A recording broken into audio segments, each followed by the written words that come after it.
Generally speaking, when people predict when Jesus is going to come back, they're taking like a verse or like a sentence from a verse or a phrase from a verse, and they take it and just say, well, this says this is going to happen. There are going to be eagles in the heights, and this, so Jesus is coming back because there are eagles in the heights. And this is super, super common, super common.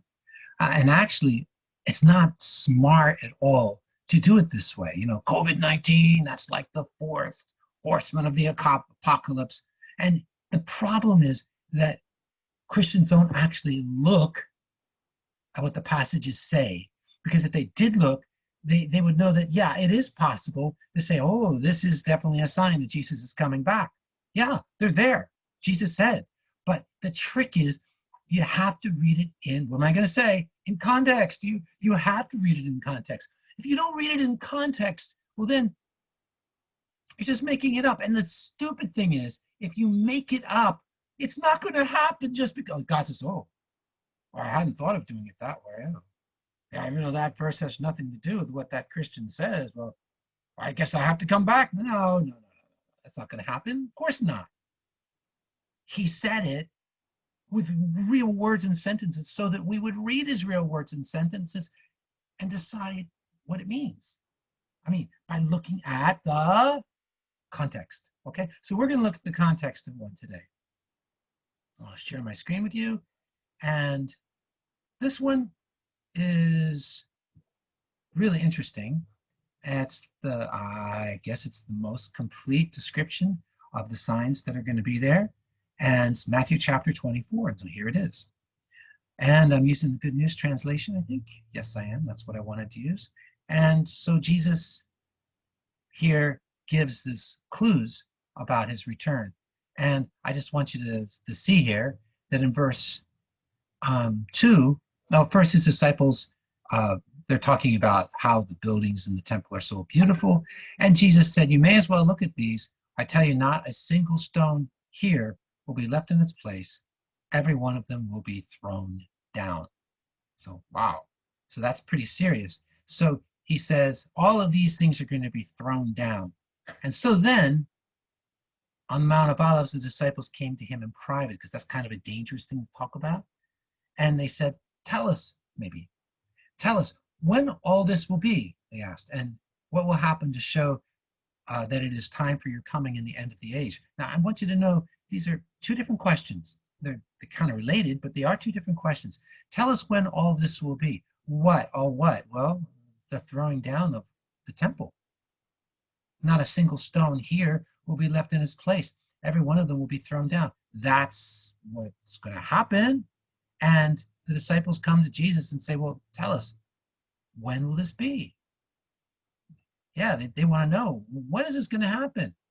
So the second thing they want to know is, what will happen to show that it's time for your coming and the end of the age? Because Jews were waiting for the end of the age. This is a big thing for Jews. They knew that the Messiah was going to come, and when the Messiah came, he was going to bring in this new prosperity, and he was going to reign in Jerusalem, and he was going to be king over all the earth, and Israel was going to overflow with richness and safety, and prosperity was going to happen. And they want to know, when is that going to happen? They believe that Jesus is the Messiah, but they're trying to figure out, how's this all going to happen? So then verses 4 through 14 gives Jesus' answer to one of those two questions. Either when will the temple be torn down, or what will show the time for his coming and the end of the age? Now, as it turns out, Jesus has very specific answers here, answers that are really helpful to look at.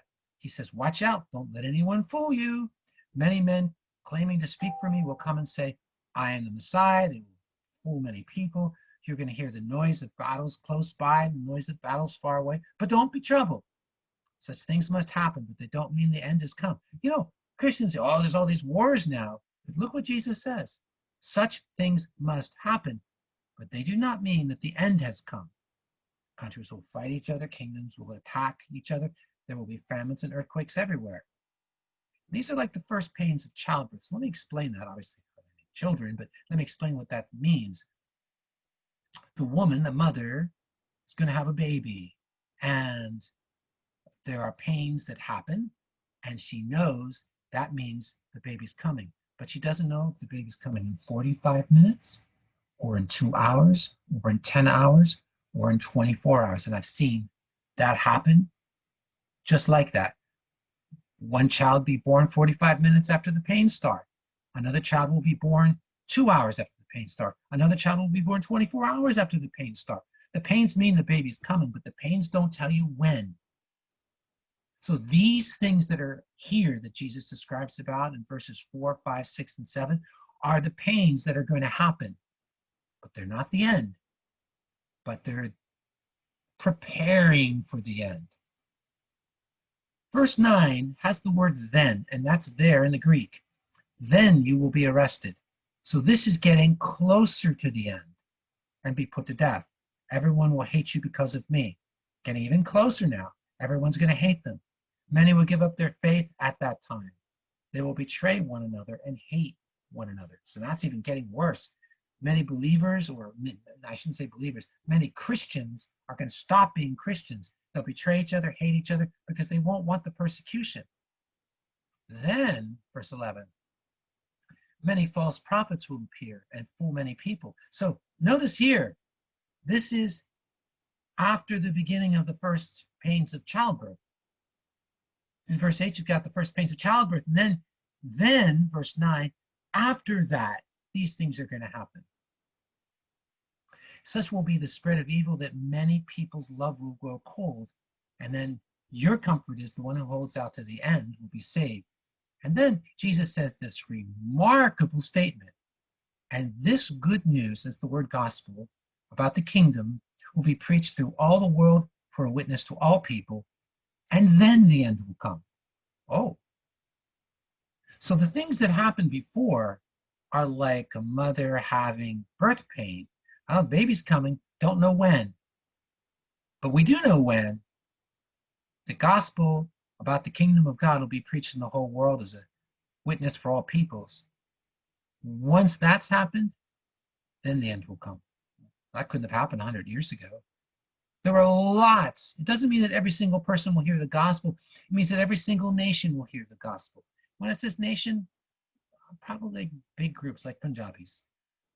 Probably it means it that because it's ethnoi and that like ethnic, but it's not like little groups of 150 people or something. It's big groups like the Punjabis, Pashtos, and et cetera, et cetera, et cetera. Okay, so the thing that you need to understand is the gospel needs to be preached through all the world to a witness to all people. And when it says all people, actually it is the ethnoi, and that idea is the language groups, that kind of an idea.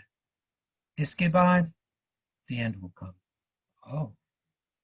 So now I think you get an idea of what's going on with this Bible study for today. And so as you're working on it, make sure that you look out for the keywords that tell us, first, what are the questions they ask? Secondly, what are the answers Jesus gives? And thirdly, what is the order of events?